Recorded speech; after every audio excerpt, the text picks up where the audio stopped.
Hello, everyone from Chelsea Fan TV. I hope we're all doing very well. Sorry for the lateness. I'm still not used to streaming in America at 8 o'clock in the morning. So apologies for keeping you waiting. But we are back. We're going to continue the streaming. So don't worry. We will have the 1 o'clock show UK time, well, 1:15. And we will have the 10 p.m. show as well there. So don't worry about that. Big up to everyone watching. Appreciate your time. I'm in America. I'm in the hotel. I'm actually in North Carolina as it stands.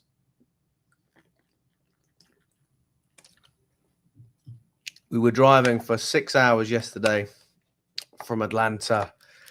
We drove past South Carolina. We drove past Charlotte as well, which is where Dean Smith is the coach of Charlotte, if I'm not wrong. Wilfred Zaha's also playing out there. So we drove past both of those places. And then we've settled down in a place called, I don't even know what this place is called. Riley? Riley? Well, let's just double check I've got the name right.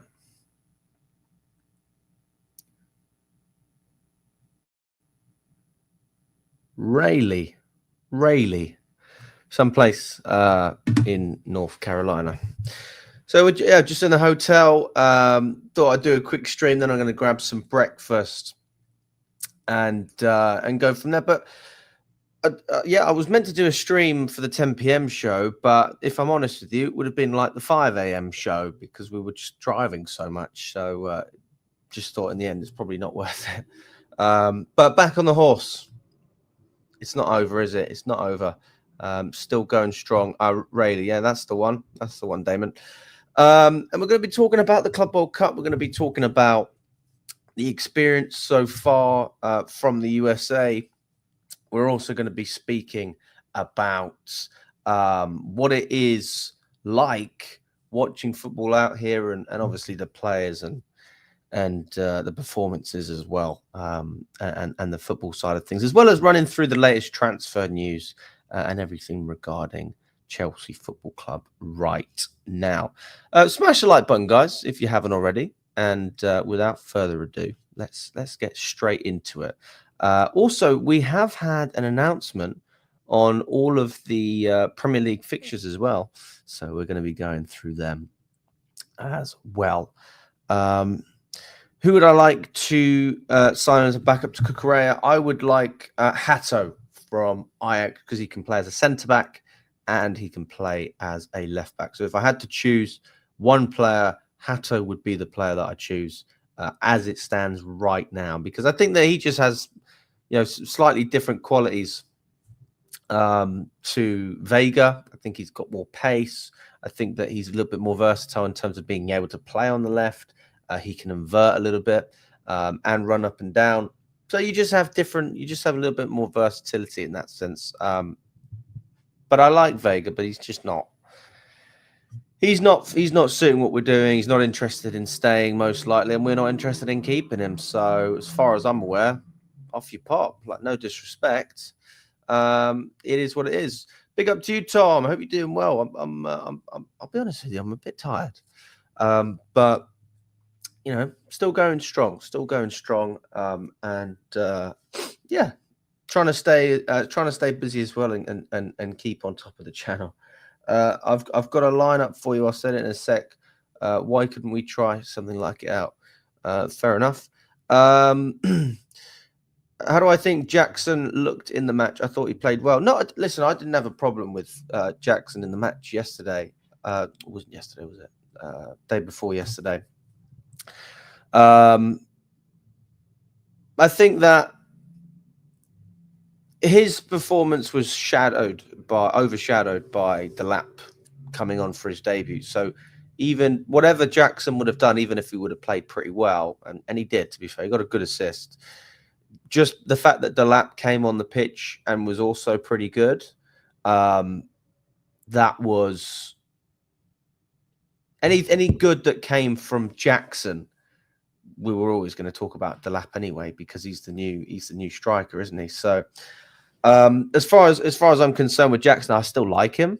I like Jackson. I've always liked Jackson, but he needs help, doesn't he? He needs help. He needs support, and if he can get that support from a player like Liam Delap, or competition from a player like Liam Delap, then I'm all for it. Delap he's a different profile. He's similar in some senses. He likes to dribble on the ball. He can carry. Jackson likes to do similar things at times.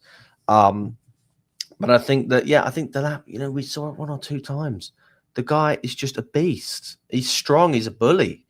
I mean, if the referee wasn't so crap, then, it would have been a lot better for Delap, in my opinion.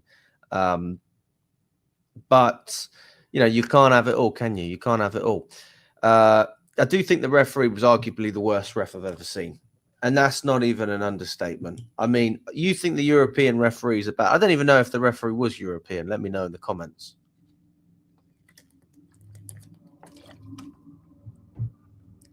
Because I honestly felt like this is a guy who just...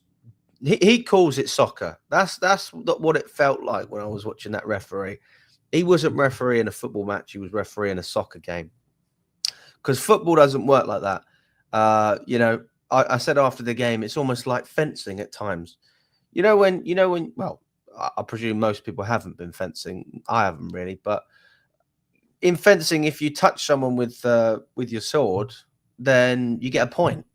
And it's like that every time someone got touched, the referee blew his whistle. It's like, no. This isn't fencing. You're supposed to be physical. This is part of the game. I think there was a little bit of confusion there from the ref. We are actually supposed to have a little bit of physicality in the game of football. That is part and parcel of why we love football, because it is physical. So when you take that away and you're constantly blowing the whistle for every half 50-50 challenge, I mean, first of all, that's just really annoying. Secondly, it wasn't even just 50-50s. It was unreal challenges as well, like top challenges that were clean, and he was blowing the whistle against us. I mean, Caicedo did an unreal challenge, got the ball, it wasn't even like a 2-foot challenge. The ball's there, he's getting round it, gets the ball, referee blows his whistle. And we were obviously around a lot of Americans there, so it was quite funny hearing some of the chants. What was the chants I heard? I learned a few new ones. One of the new chants that I learned from America, which maybe we can bring back to Stamford Bridge, you never know, was Chelsea, Chelsea, Chelsea. So that's one of the brand new chants that I've learned from America. So, hey, listen, if anyone's in Matthew Harding and you want to get it going and you think, we need to change it up, then that is the chant that I can bring you from the United States of America. There was also another, it's not really a new chant, but like in England when the referee does something stupid or a player, whatever, and everyone goes, wanker, wanker. Everyone does it together. They tried to do it. They tried. But the accent's obviously so different, so it doesn't sound right. It doesn't sound right. So they were all going, wanker, wanker, wanker. So that was funny as well. Those are the 2 highlights in terms of the atmosphere. Actually, yeah, we can't forget the classic Chelsea. There was a few of them. So, no, listen, fair play. Listen, I know I do take the mickey, but everyone supports the team in a different way. The capacity was, very poor. Only 22,000 seats sold. And the stadium capacity was up to 73,000 or something like that. So it's basically like the equivalent of Old Trafford in Atlanta. And yeah, it's just a bit pathetic, really, from a FIFA point of view, because it is so money driven and financially driven, which we already knew. But if we had full stadiums, I think we could probably accept it to an extent, because it doesn't matter where you watch the football, as long as people are there and supporting their team. I think you can always accept it to a certain extent. But when you don't even have people turning up, I mean, there's obviously a problem with the pricing or the scheduling, or maybe the team's just not very popular in that area. Now, having spoken to a lot of American fans, it seems to be that the first two are correct and the third one is incorrect. People love Chelsea around there and they want to watch football, but they can't do it because it was at 3:00 on a Monday. And obviously, like anyone, people have jobs. They've got to work, which is totally understandable. But at the same time, we need to, we need to make it viable for the American fan base as well, because ultimately this is the hosting country. You want to make America look good as the hosts. How do you make America look good? Number one, you want lots of media traction. Yeah, a lot of people are going to watch this on social media, on TV, whatever it is. Okay, you want a lot of eyes from around the world looking at America and what they're doing with the Club World Cup. Number two, you want to have the fans in the stadium. If you don't get the fans in the stadium, it defeats the whole object. I don't know, obviously you probably haven't, but like when I was in Dubai a year ago, I watched on the local TV one of the local matches in Dubai. There's no fans in the stadium, or barely any fans. And it doesn't really encourage you to go and watch the games. Whereas I look at some of the stuff in the Saudi Pro League, and I know it's not full every week, but for some of the games, I'm like, wow, the atmosphere is actually impressive. And if you've got a good atmosphere, if you've got a good environment and there's energy in the stadium, then people are obviously going to be more in tune with what's going on, because they can see there's obviously a lot of interest there at the time in the stadium. And it helps, doesn't it? If you're watching football on the telly and you hear a great atmosphere, it helps you watch. It's an easier watch with a good atmosphere than obviously a silent stadium. So I know that they've obviously had a couple of games which have performed well, like the Atletico Madrid game. They had over 80,000 fans, but they haven't done it for a lot of them. So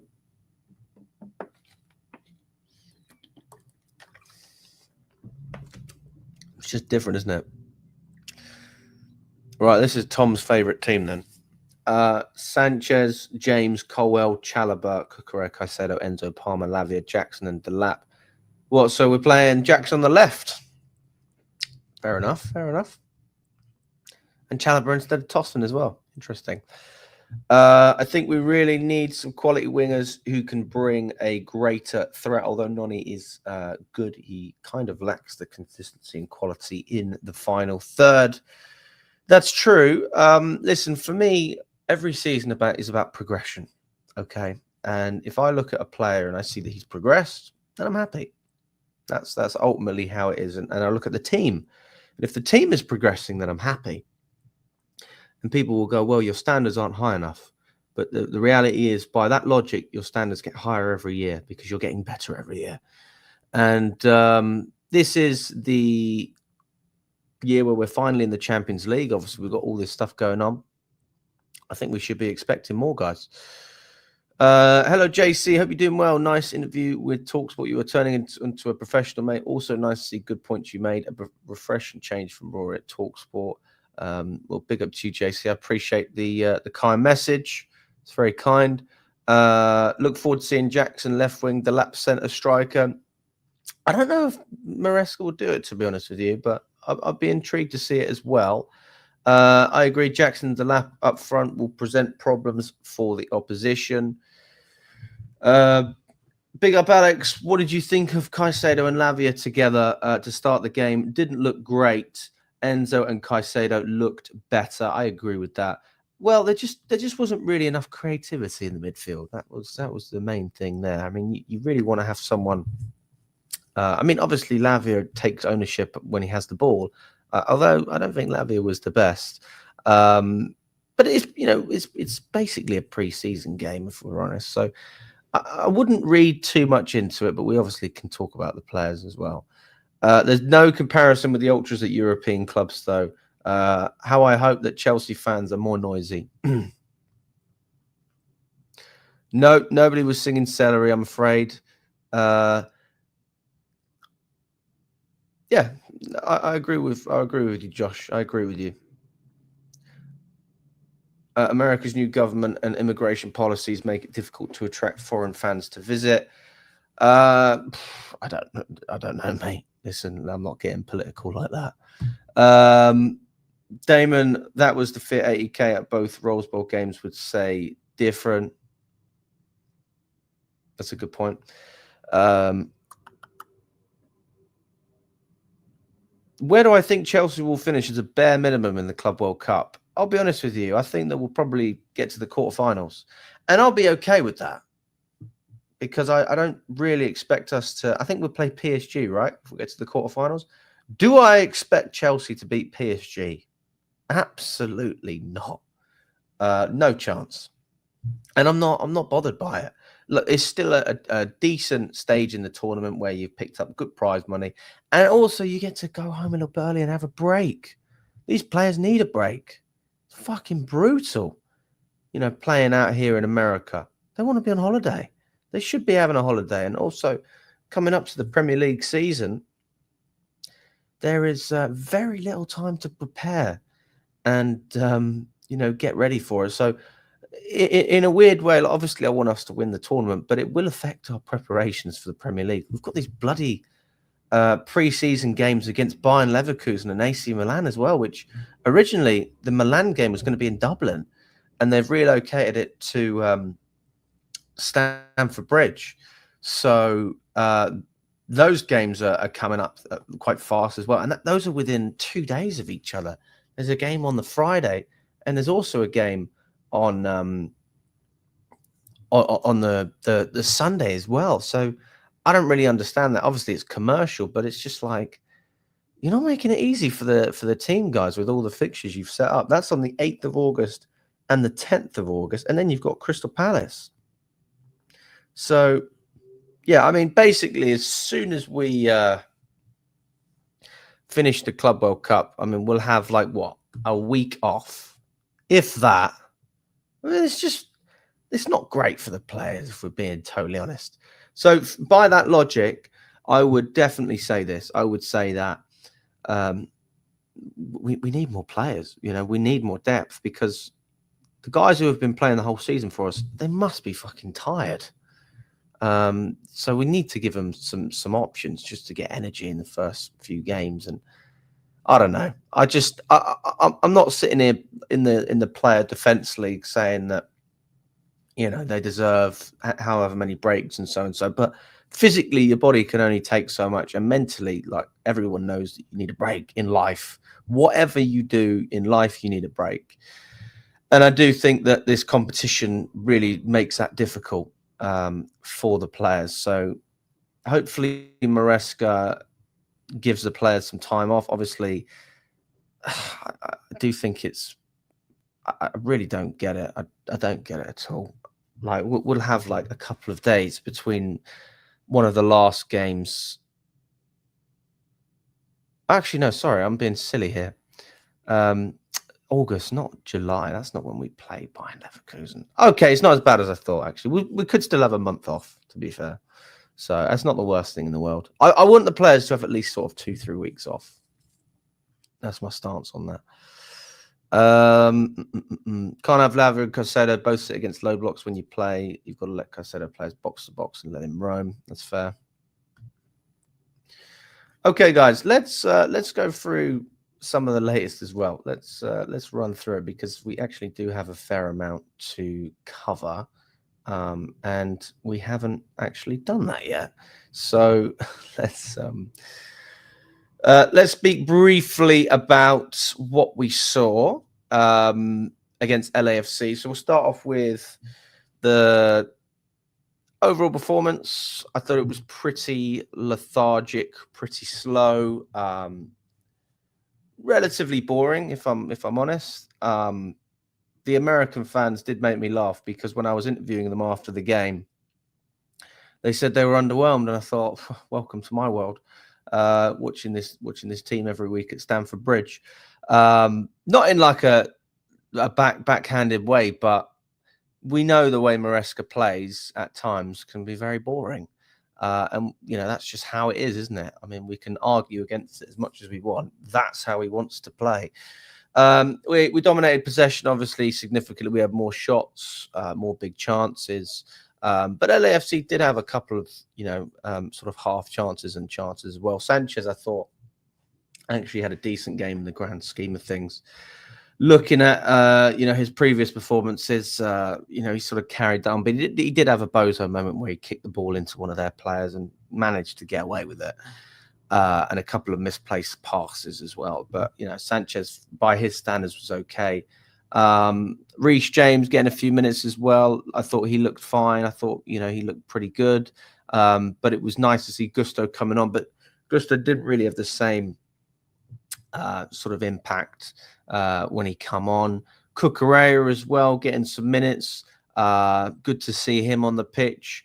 Asugo as well making his debut. We haven't even spoken about Asugo, but he didn't really have much time. He was on the pitch for about 10 minutes. He replaced Caicedo. Tosin and Colwell, I thought they were really good. I know people say that that the LAFC didn't cause any problems, but they dealt with everything that LAFC threw at them, and for that, you've still got to give them some credit. I thought they defended quite well. Neto, obviously, it was a great goal from Neto and a great pass from Nicholas Jackson. When you actually watch, there's a refereeing cam where you can see what it looks like as the referee, and it's impressive. It's good. It's really good, that goal. So yeah, when I saw the replay of that, I thought that was unreal, to be fair. So big up to Pedro Neto for the goal, and a big shout out to Nicholas Jackson as well. But I think the issue isn't necessarily, Jackson's build-up play. It's usually the finishing and the end product, because if Jackson was the player that had been given the pass by Neto, let's just say, then I don't think he would have been able to score that opportunity. And I'm not saying that would either, but I just think in those type of positions when you have to be clinical, make the right decision, and you can quite easily get a goal if you do, one of those things, just make a good decision and be a little bit more direct. You'll have the quality to outshine teams in the MLS. And I think that's what Neto did. It was a great goal, though. Don't take anything away. Obviously, Fernandez as well getting his goal. That was great. And Delap come on, and, he got the assist. He made a bursting run as well at the beginning, almost getting another assist as well, dragging the keeper out of position. That was defended by LAFC. And I think that Delap, it's not, again, I don't want to sit here and say that I thought Jackson was good or not good, because I went on TalkSport and I spoke about this, guys, and they actually clipped me up as if I was saying that Jackson's rubbish. And that's not the case. That's not what I meant at all. What I meant was Jackson's not good enough to start for Chelsea. Okay, that's the reality of the situation. He's not good enough. And I don't think people should take that personally either. Like, that's the reality of, having a player like Nicholas Jackson starting for you week in, week out.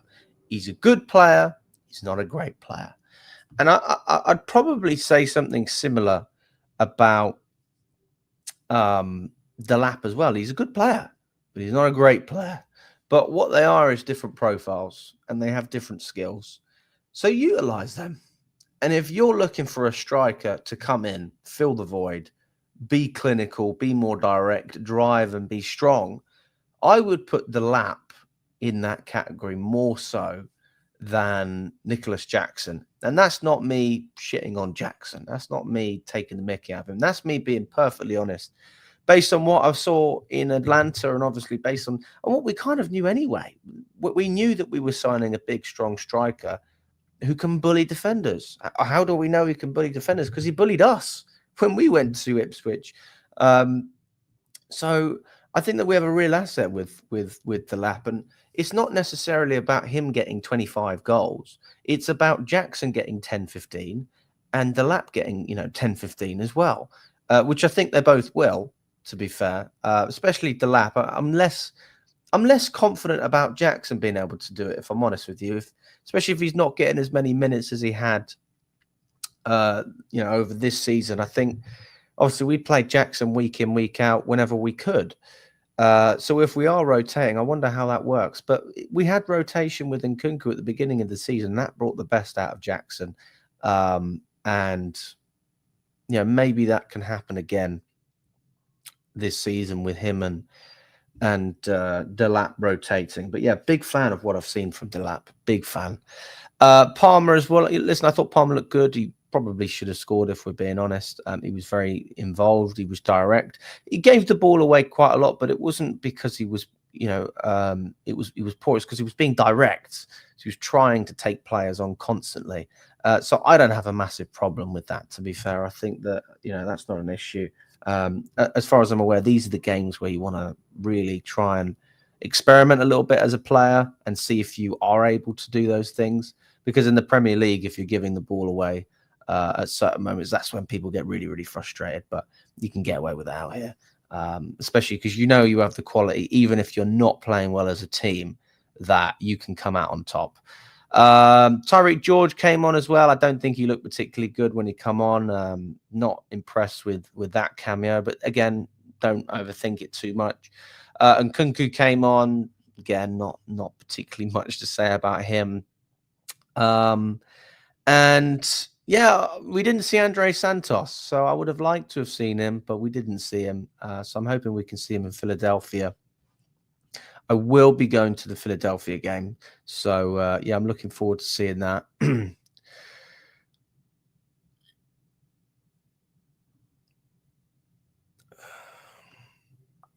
I'll be going through the fixture list as well shortly, mate. So just bear with me.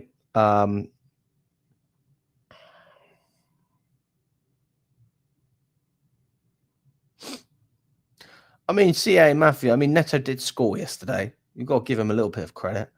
I'm a big fan of Neto. I'm not a big fan of Madueke, but I understand why Maresca likes him. And I understand systematically why he plays. But I'm not a massive fan of him. Okay, so yeah, in terms of the LAFC game, that is sort of a quick rundown. Let's look at the Premier League fixtures, shall we? Yes, why not? Why not? Come on, that's what people want to know. Okay, Chelsea's first 5 Premier League fixtures: Crystal Palace at home, West Ham away, Fulham at home, Brentford away, Manchester United away. Oh, Man United early in the season. We don't usually get that. That's interesting. Well, if it is the case that we're playing Man United, hopefully we get them on a Saturday, because we always play Man United away on a Thursday or a midweek. So that would be fun. If I actually share my screen, you can see the order as well, because there's more games to go through as well.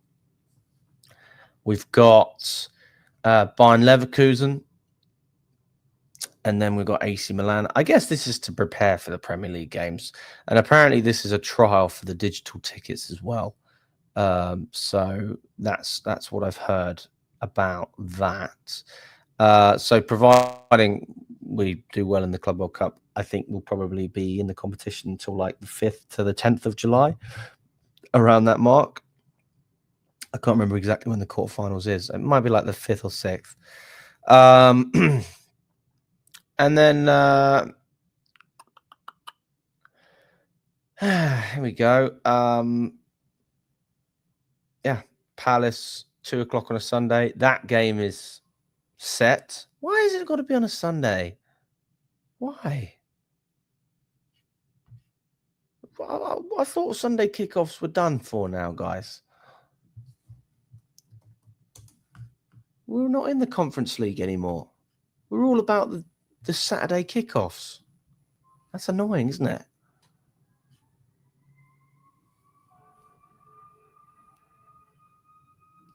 Who's playing the first game of the Premier League then? Liverpool and Bournemouth. Fair. That's on a Friday night.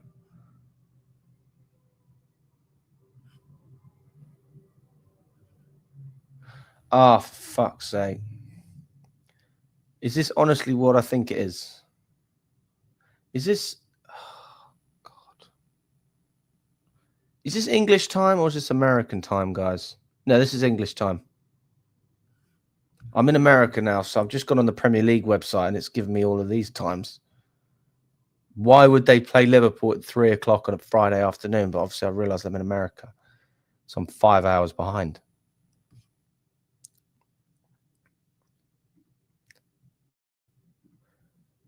I think these are, yeah. I feel like that's fine. Is this English time, guys? Just confirm that to me. Is it definitely 2 o'clock UK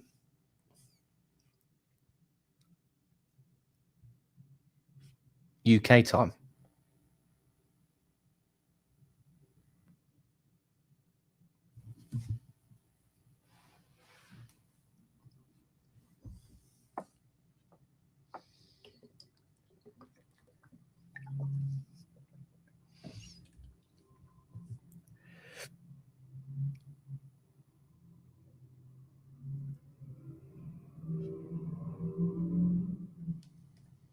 Let's have a look.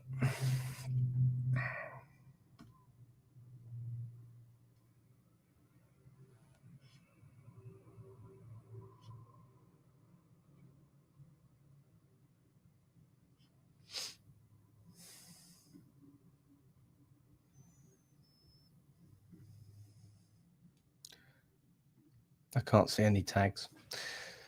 Oh, it definitely is 2 p.m. then. Okay. All right, cool. So this is English time. All right, that's good. That's good. That's good. So I mean that's a good start, isn't it, Palace? But it's not an easy game. But it's a winnable game, isn't it? It's a winnable game. Opening game of the season. You'd hope that we can get it together nice and early. West Ham away. That will be another. I mean that's a game we just want to get out the way. To be fair, I'm hoping we can get lots of Saturdays, though, guys. One thing that annoys me is all these Sunday games. It's frustrating. I like the Saturdays. Saturdays are nice. Imagine staying in India, meaning we have to be up at 6:30 in the morning to watch Chelsea play 2-0. Mad.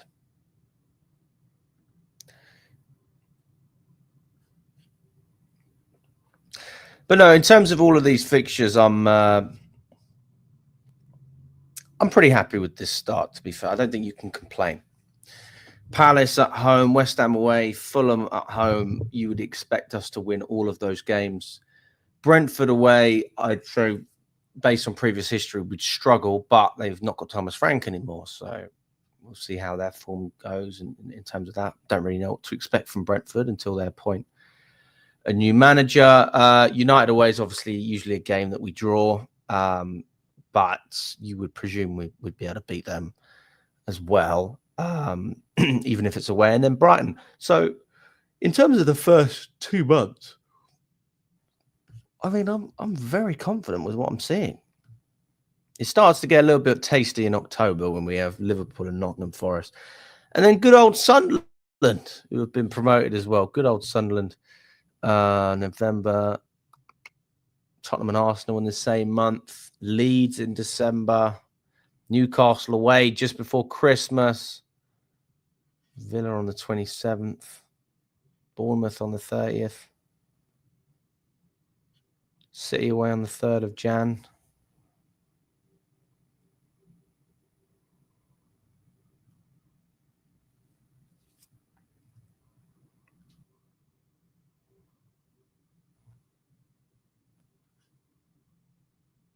Crystal Palace on my birthday as well.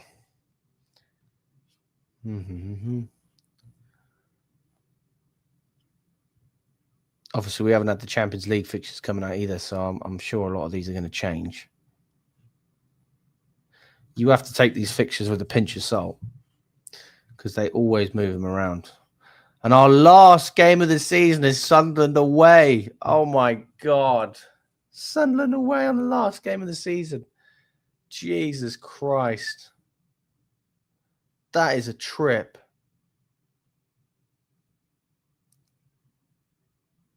those last 4 games, Forest home, Liverpool away, Tottenham at home, Sunderland away. That is unreal. I have to say, that is unreal. Fair play. That is great. I have to say, that's good. So, yeah, I mean, in terms of the fixtures, no complaints from me. Actually, I'm quite happy with the start of the fixtures that we've got. I think that we have a very winnable run of games. In terms of the teams we're going to be playing against as well, especially the first 3, there's a good chance you might see a low block from Crystal Palace, but I don't think West Ham and Fulham will offer low blocks. So, one thing that we had the luxury of this season is we played a lot of teams at the beginning who tried to play football against us, and that worked really, really well because we struggled against teams that sat deep. But when you have teams actually come out and press and you've got a little bit more space to play into, it does make it easier to get through. And I think it will get the best out of some of our, newer additions as well, especially Liam Delap. Like, he's a great player when you're on the counter. So I'm hoping that we utilize counter-attacks more next season than we have this season, because that's been one thing that's really, really frustrated me, is when you've got the ball, it's like, okay, we're going to go forward now. And then we keep the ball and we go backwards. And it's like just a little bit soul destroying, really, if we're being honest. But there you go. Now, a couple of updates that obviously I didn't stream yesterday, so I didn't have the chance to go through it. So we are going to be, let's talk about some transfer news, guys. Let's talk about some transfer news. Big up to everyone watching as well. Subscribe if you haven't already. Like the video. Let's get up to, I don't even know how many likes we're on, but let's get up to, should we have a look? Okay, let's get up to 60 likes. Come on, people. 60 likes on the video. Come on, smash that like button if you haven't already. I'm out in North Carolina as it stands. Right, let's see what we've got. What's the latest? Okay, Chelsea are in the market for an all-round attacker. This is according to Simon Johnson, with candidates including Kudos, Ekatike, and João Pedro as well. We were in the market for an all-round attacker. Well, first of all, let's go through the chat. I want to see, out of those 3, who do you like the most? And let's rank them through cost, wages, and then ability as well, and who fits in. So let's start off with the cost. And I guess, actually, when we look at the cost, this is really who's realistic rather than who we want. I would say that the cheapest player in this deal is going to be João Pedro, then Kudos, then Ekatike. In terms of wages, I'm not actually sure what Ekatike and Kudos are on. So it's hard for me to comment on that, but I can imagine that they'll probably be on a similar amount as João Pedro. Ekatike is probably on the least out of all of them. So who would you rather have out of those 3 guys? I personally do think Kudos would be a good one. I do agree. I think Kudos would have a big impact. Don't really see the point of signing João Pedro. As for Ekatike, like, he's a good player, but at what cost? What are you willing to pay for a player who's only had one really good season? What are you willing to pay for that?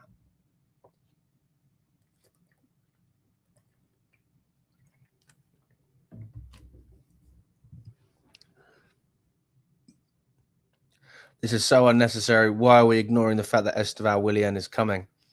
I don't think Esteval Willian is going to necessarily be our, the guy we can lean on week in, week out. We've got to remember, this guy's like 18. So or 19 or whatever it is. So, he needs to get used to the physicality of the Premier League. He's moving to a new country, a new environment, new teammates, new everything. I expect him to have an impact, but I don't expect him to start every week. He needs help. And also, what if Esteval gets injured? Then what? So, we need depth. We're playing more matches. We're playing better teams in Europe. You would hope that if we're a serious team, we would take domestic cups seriously, i.e. the Carabao Cup and the FA Cup as well. You'd hope that that's a priority. I mean, that's what I would love. And yeah, that's really what we want to see. We want to see Chelsea rotating on all fronts, being able to rotate, and using that rotation to good effect. And I think one manager who always did that very well from a tactical perspective was Thomas Tuchel. He was brilliant at that. A lot of players weren't necessarily happy at times, but ultimately he made the best decisions for the team so that we could progress in multiple competitions. And we did progress. So, I'm not saying Maresca needs to do anything like that, but he obviously doesn't have the players at his disposal that Thomas Tuchel had. But we need to give Maresca more to work with. If he doesn't have players in order to improve the squad, how does he improve the squad? Yeah, this is the reality of the situation we're in. If we don't spend money on new players and we don't upgrade what we already have, then we're in a situation where we're not going to see much different than what we saw last season. You would argue that we'd be more mature and we'd have a better mentality because obviously we've won the Conference League and we did end up getting to the Champions League. So mentally, that's a boost for the squad to show that they are able to achieve something. And now we're going to ask the question this coming season: can you do it again?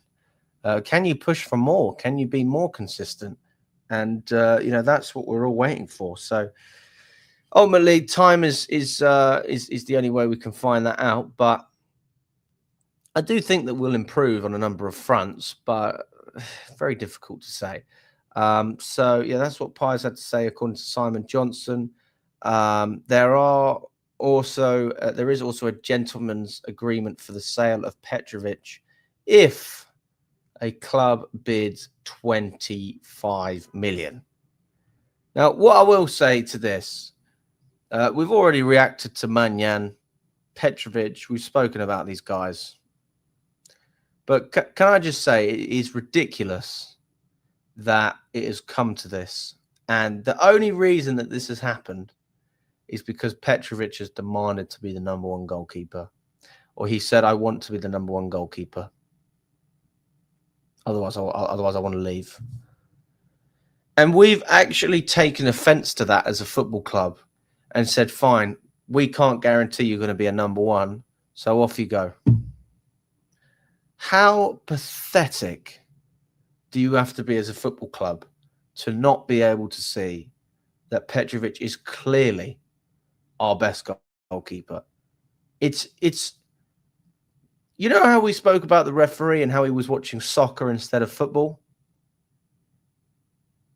Clearly, they are not watching football if they believe that Petrovic is not good enough to play for this team, or the fact that we should even debate the fact whether he is good enough. These people do not know ball. JC, you make a great point. No player dictates him. The club is bigger than a player. In this case, I think it's wrong.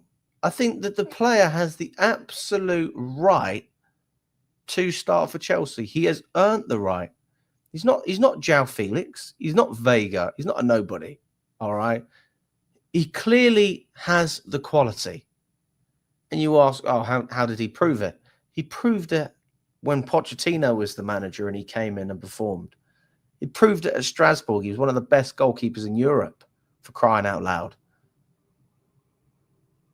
Stevie Wonder can see Petrovic as our best keeper. It's true.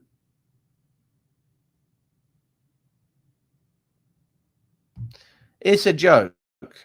So there is obviously the side of the equation where you do think, listen, come on, Petrovic, you know you're good enough. You've got to be the number one.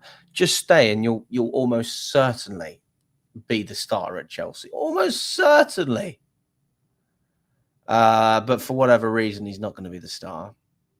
So even if he would have just been able to come over to this tournament and we could have seen what Petrovic was able to do, whether he was even given the opportunity to start, that would have been something in itself.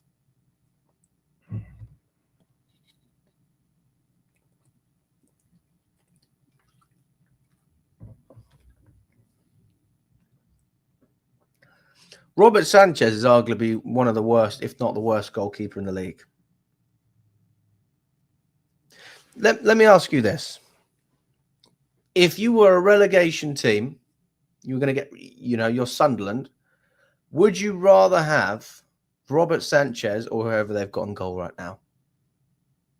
Honest question.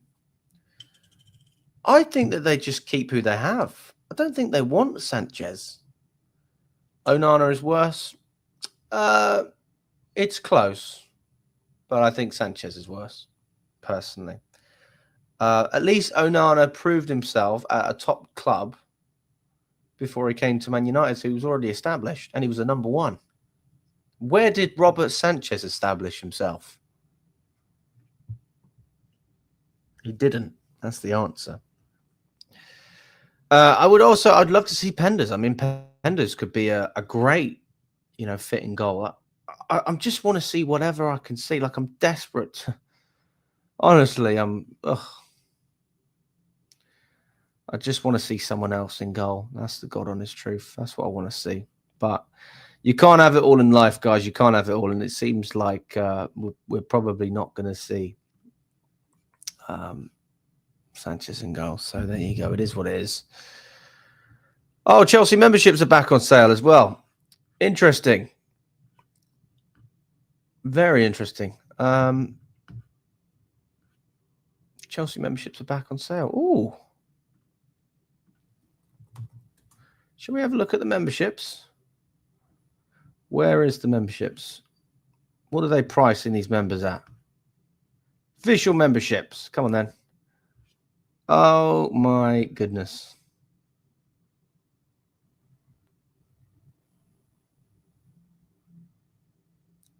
Fucking hell. Of course, the most popular one is going to be the most expensive one.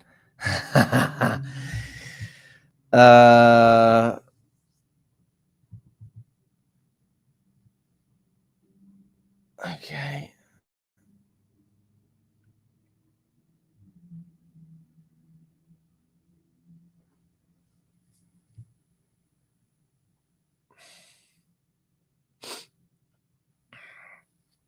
So what have we got here? We've got 4 tiers of membership available at Chelsea.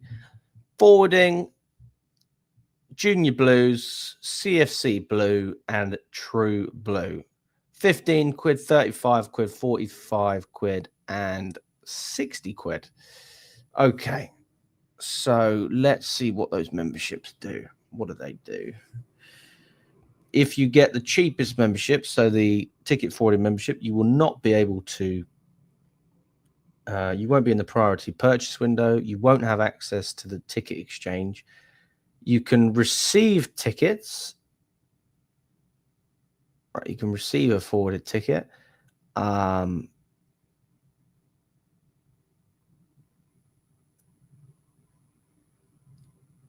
you get a digital membership card. Oh, God, why do they do all this stuff?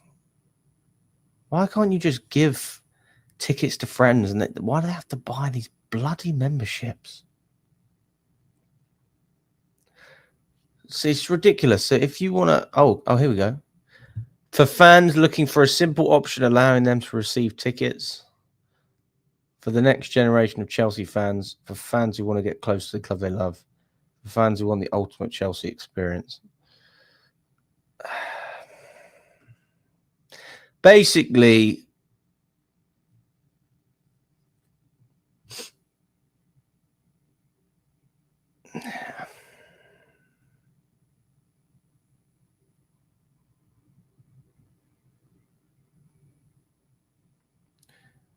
Yeah, it's kind of what I expected, I guess. 32 and then 27 the season before. So they've doubled it. They doubled the membership. Jesus Christ.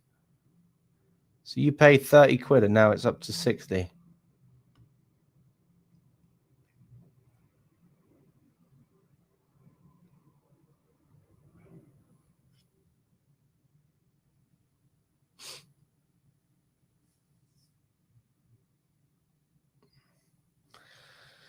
Fair enough, isn't it? Fair enough. Like, I wouldn't have expected any less. Of course, they're going to try and milk as much money as they can. Right, let's get back to what we were talking about. We were talking about Petrovic. Yeah, it's just disgusting, really, that guy is going to be sold. I really don't understand it. It's honestly one of the most ridiculous decisions. But there you go. According to Ben Jacobs and Give Me Sport, it is understood a package of around £47 million will stand a chance of success for Jamie Gittins, although structure will be important. Talks continue over a new bid. Chelsea discussed Nico Williams, but have ruled him out due to the overall cost of the deal. £47 million. Jesus Christ. I mean, again, when you look at what the decisions we're making in terms of some of the players we're getting rid of, and you equate that to the players that we're looking to bring in, it's very difficult to justify it logically why you would. And also the players we haven't brought in. You're willing to pay 47 million for Jamie Gittins, but you're not willing to pay 25 for Mike Maignan. Just seems a bit strange to me. I'll be honest with you guys. Just seems a bit strange. Like I really, yeah.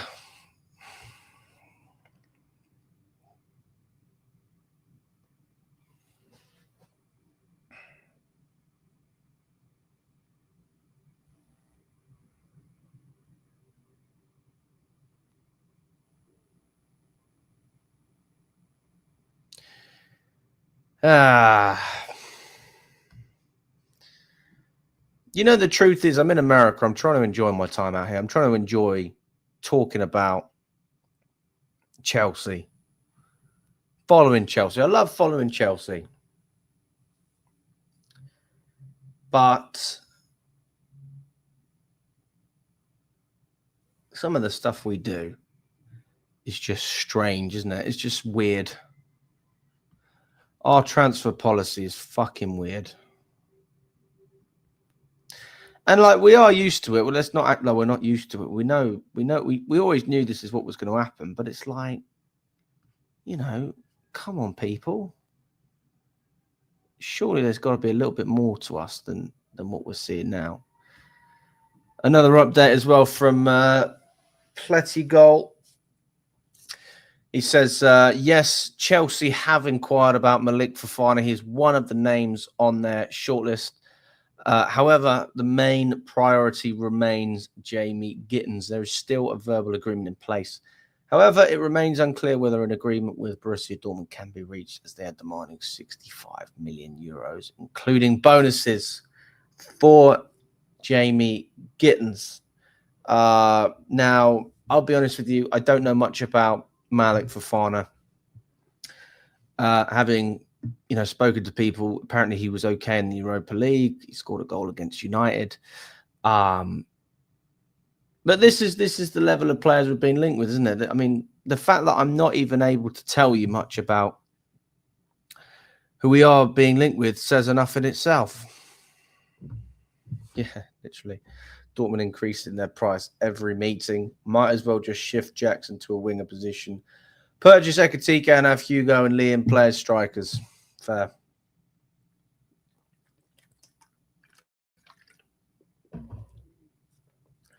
Another thing about America, it's so hot in this country. Honestly, it's brutal, some of the heat. I didn't expect it to be this hot. See you in Philly, mate. Yeah, it'll be good. Big up to you. We'll be at the Nog bar before Friday's game. Never heard of it. Think of it as Haddad 2.0, Belgium from Liga. Well, I wish. So he's Belgium then. Fair enough. Well, I do think that Gittins is the profile that Chelsea need. And again, I'm talking about the profile. I'm not talking about the quality of the player. But it's so underwhelming, isn't it? I mean, we've spoken about Kudos, we've spoken about Ekatike, we've spoken about João Pedro.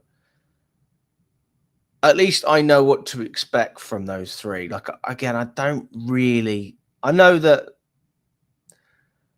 Gittins is direct. I know he likes to shoot. I know that he's a classic winger, that Maresca, he would fit into that system where he can stay out wide. Can I justify the £47 million, though? No, I can't. I wouldn't pay more than 40, 45. I think that's still pushing it, to be honest with you. So it'd be interesting to see how we negotiate for Jamie Gittins.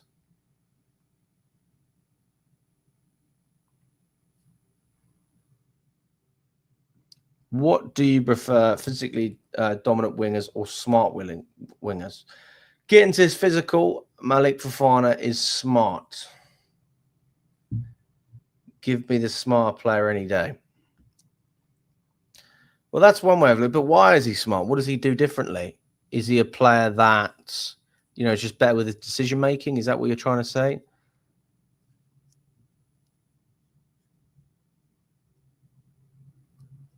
Because as much as we want good decision makers, people are going to be sensible on the ball and not mess around too much. I also want a little bit of character in there. Players that are willing to drive forward, take on players, just have a crack.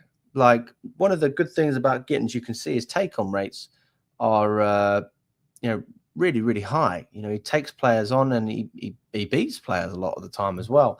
On top of that, he shoots consistently. So these are all things that we didn't see enough from with Jadon Sancho. So essentially, he's coming in. One of these players is coming in, and they're going to replace Jadon Sancho in there. And I think if you can get a slightly more direct profile, then that would suit what we're doing, definitely.